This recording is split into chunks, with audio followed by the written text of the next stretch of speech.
Hi y'all, welcome to Petite Weaver Crafts episode 21. I'm recording here today on October 23rd, 26th. Thank you so much for joining me today. I do have some more stash for you guys this week, as well as a few finished objects, some works in progress, and a reveal of the dress that I showed you guys last week. I also will be talking a little bit about my entries into the LA County Fair. Alrighty, so let's get started. So I did pick up one skein of D-Stash yarn, which is another skein of the Knitterly Things Vesper sock, which is a self-striping sock base. And this is called Aquamelon. And I picked it up because one, it was a D-Stash, so it was at a lower price, and two, I don't have a pair of Christmas socks, so I thought this would be perfect for it. So yeah, so that was the first thing. Next up, I ordered some more self-striping yarn a little while back, but it finally came in. This is by Night Owl Fibers, and it's rolled up in this gumball. It's rolled up like a gumball, and this is on a sparkle base, and you can see a little bit that it's sparkly, but it's a speckly self-striping yarn. And yeah, it is 75% superwash merino, 20% nylon, 5% stellina. I purchased quite a bit of self-striping yarn, so hopefully I stay as excited about self-striping socks as I am right now. So I did stop by my local yarn shop, Ball Fiber Studios in Santa Monica, to pick up some knickknacks and notions for some goodie bags that I'm putting together for my friends who I'm visiting next week. And while I was there, one of the workers pointed out a new yarn base that they had that I had never noticed before. This is from Wonderland Yarns, and the dyer is Fabulous Fibers. And this is the Cheshire Cat base, which is a fingering weight superwash merino, and it's super squishy. And these put-ups are actually fairly large. It's a 4-ounce skein, so it's actually 512 yards. And I picked up 2 skeins, and the colorway is called Goat's Beard. But yeah, I picked these up because, as you've noticed, I've had some kind of crazy color purchases as of late. And I felt like these might be a little bit more practical for a sweater. And I could probably even pair them up with a speckly skein for striping. So we shall see. I don't actually have solid plans for these skeins yet, but oh my goodness, they're so squishy. So the last 2 items that I picked up this week are 2 skeins that I picked up from Material Culture Fiber Art. I saw Tria at the Griffin Dye Works Fall Frolic, and I saw 2 of her new colorways that she hadn't had before. So I picked up a skein of Mirage on her Stargazer base, which is a sparkly base, and I picked up a skein of First Crush, which is kind of a, I guess, taupey brown gray, with a few speckles of greens and purples. It's really pretty, and this is on her Modern Era sock base. Oh, I forgot. My EweSewanSew bags also came in the mail. I got the large zippered pouch with these little hedgehogs. Oh my goodness. Oh, I adore this fabric. It's super cute. This is a good size project bag. It would easily fit a sweater or a large shawl in it. Here's it to scale next to my head. Yeah, it's just super cute. Love it. Next up, I got another medium-sized bag, and this one has adorable little yellow elephants in it. I transferred my Threshold sweater into this bag because it's yellow and it's my favorite color. Yeah, that's definitely it for all my stash this week. Up next is finished object. I was a little frazzled this week. I had a lot of stuff kind of going on, and I was getting ready for the Fall Frolic this past weekend, but luckily I did manage to finish some items. First up is I have a pair of socks. So last week I showed you guys I had one sock done, and then I immediately casted on the second one, and I finished up the sock this morning. So now I have a pair of socks. This is the Smooth Operator sock pattern by Susan B. Anderson. It has a afterthought heel and a square toe on it. I did a 48 stitch sock on a size 0 DPN. But yeah, I finally figured out my magic recipe. 48 stitches on a stockinette seems to be the perfect size. I wore these around for a little bit this morning and they did not slip down, which was really exciting. So up next is a project that I hadn't shown you guys before. This is my first ever stuffy. So this is knit out of the Susan Claudino pattern, the Bonbon. It's a little bunny with a little bitty tail. It's super cute. I have never done a stuffed animal or a knitted stuffed animal before, so the construction was a little bit more complex. But Susan's patterns are very, very well written, and I didn't have too much trouble getting all the pieces done and putting them all together. She recommends using safety eyes as part of the pattern, but this is going to a newborn baby, so I wasn't comfortable having things that they could swallow on the stuffy. So I opted for just a yarn embroidery little face. It's not, I don't totally love the way her face looks, but I don't think the baby will really care. And for the yarns for this bunny, I used EweSewanSew woolly worsted, and this one is in the lemon chiffon colorway, and the little white tail is in the vanilla colorway. This was just some leftover yarn that I had from my textured pullover. It used up almost 2 skeins of 50 grams in worsted weight yarn. But yeah, I will be handing this super cute little bunny off to my friend for her new daughter soon. Yeah, I hope she likes it. I think that it's pretty cute. It's a little top heavy, so the neck is a little floppy, but yeah, I think it's pretty cute. And then last up for finished objects is my hat-along hat. So apparently I completely misread the pattern for this hat. It was meant to be knit flat and then seamed. And when I was reading the pattern, I just assumed that it was knit in the round. I only read the instructions for the stitch patterning for the body. So yeah, my ego about thinking I knew how to knit hats kind of bit me in the butt, but I think I made it work. The stitch pattern may not have been exactly what was intended, but I still really like the way it turned out, and the hat fits well. It's still a little bit of a slouchy hat, and I will be putting a pom-pom on it. I just gotta make it and show you guys how I like to make my pom-poms. But yeah, this was knit up with Material Culture Fiber Arts on her Victoria DK base, and this is the Poprocks colorway.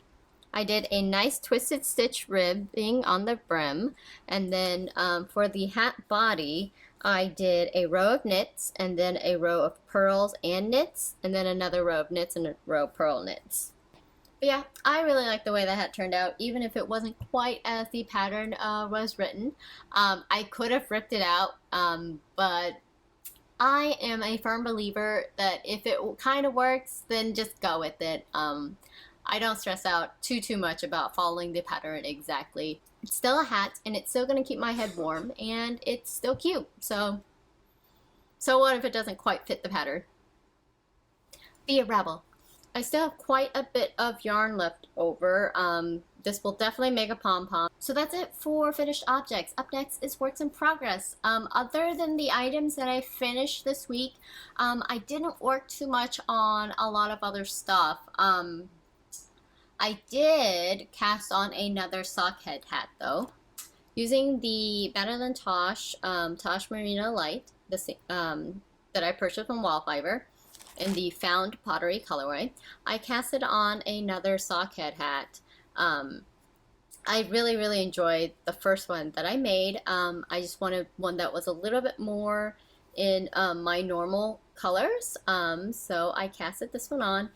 As you can see, it's a natural color with a few speckles of green, blues, pinks, purples. Yeah, much more me than the green hat was, so That's it for works in progress this week. I didn't really have a ton of time to work on any other stuff than what I showed you guys. Um, Up next is the reveal of my pretty indigo dyed dress. If you guys follow me on Instagram, you would have already seen what it looked like.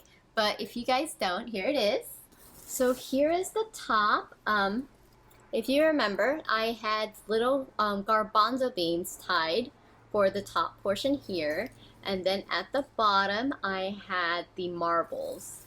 Um, and yeah, so as you can see, the white part is where I had the threads tying the beans to the dress. And here's the inside. You see it's a little bit lighter than what it looks on the outside because this side was the one that was touching the garbanzo bean. So that's the top part of the dress, and these kind of hang out on my arms. And then for the bottom, look how pretty! It definitely looks like seaweed, I think. It turned out exactly what I thought it was going to look like. I can't believe it, honestly. Everyone loved the way it looked. I actually ended up dipping this dress in the indigo dye pot 3 times to get it this dark color. And the funny thing about indigo is it's not like other dyes where if you just leave it in the dye longer, it gets darker. Indigo needs time to oxidize, and then you dip it again to get it darker. Because the way indigo works is like when you dip your item in for the first time and you pull it out, it actually looks green. And then as it is exposed to air and it oxidizes, it turns a more blue color. And I've rinsed this dress a few times already, but as I wash it more and more, the color will get a little bit lighter than it is. And if you can see down at the bottom, it looks a little bit more uneven coloring.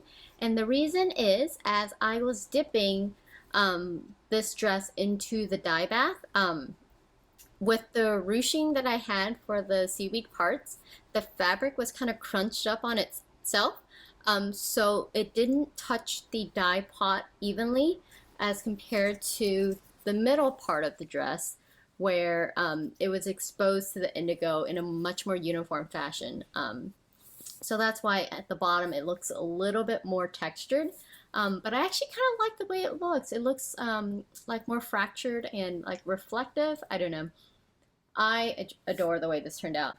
Oh, as far as that sand dollar that I tried to stitch, it did not work. So I'm really glad I only did one. As you can see here, it kind of just made a little bit of uneven coloring. The outside portions did not show up, so oh well. That's the great thing about testing new techniques. You never quite know what it's going to look like, so when it turns out well, you're super excited. But this little sand dollar did not work out. I put it at the back so you wouldn't see it in pictures if it did get messed up. So yeah, I'm really excited to be wearing this dress. This will be going to Maui with me next week.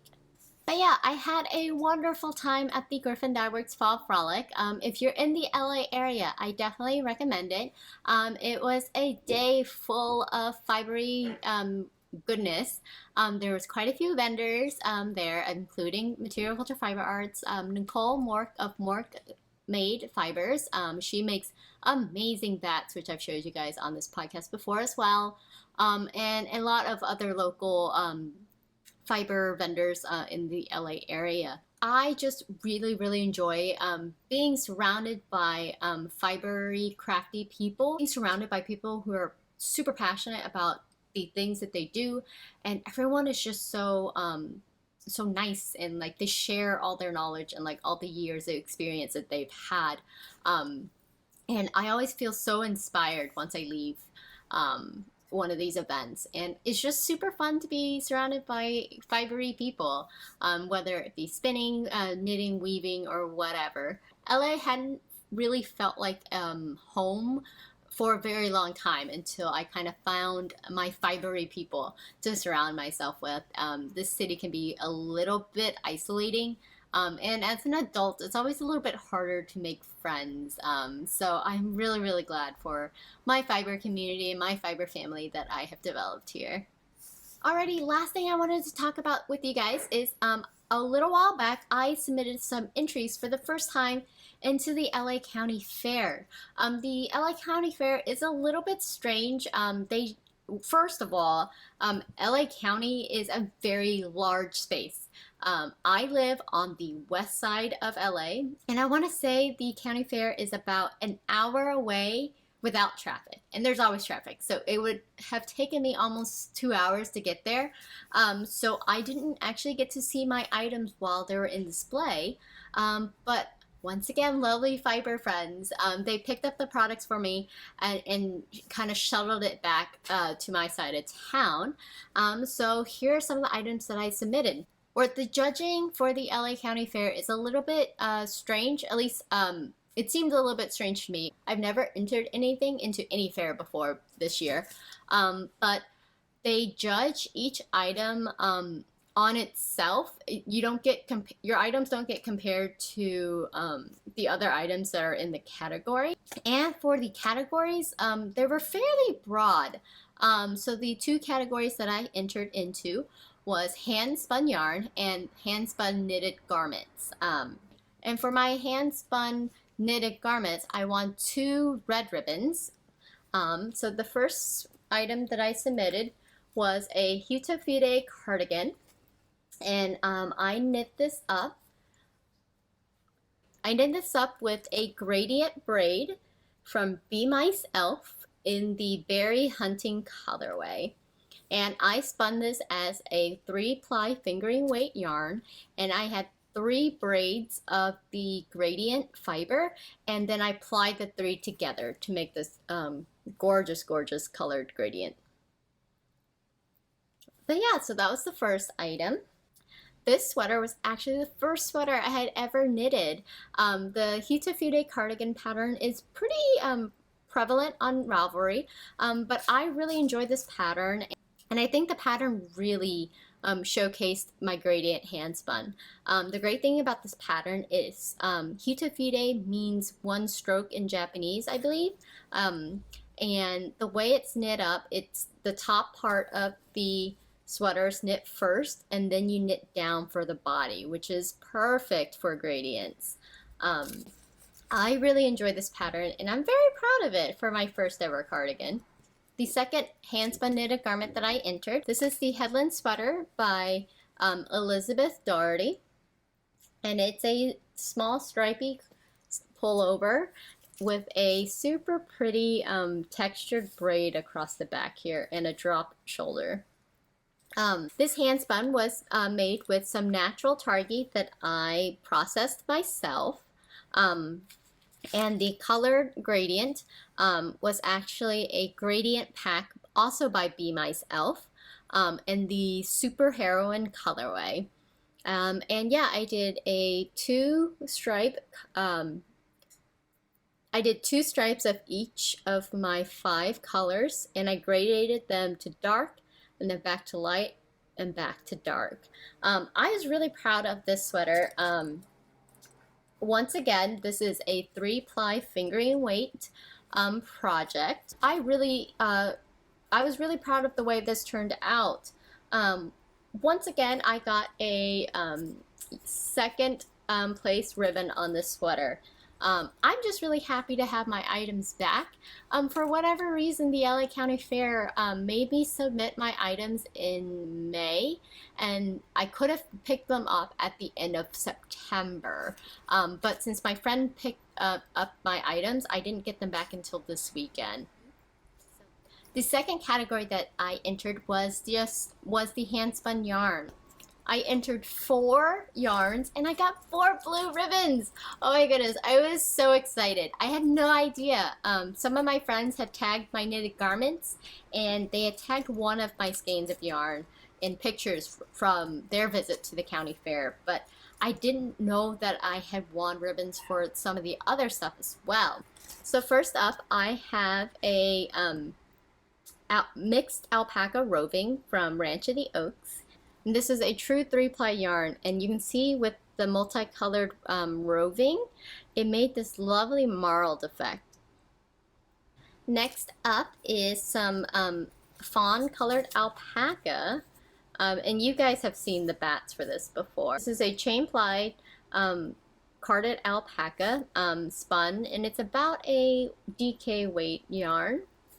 Next up is a small skein of some of my kind of rose gray BFL Tussa silk handspun. This is the same handspun that I'm using for my hand woven project that is still sitting on the loom, but it's a gorgeous color, and I was super proud of this one. My consistency towards the center of the project was amazing. I was very proud of myself, and I won a blue for that as well. My last entry was some gorgeous Romney lamb fleece that I purchased from SoCal Wool.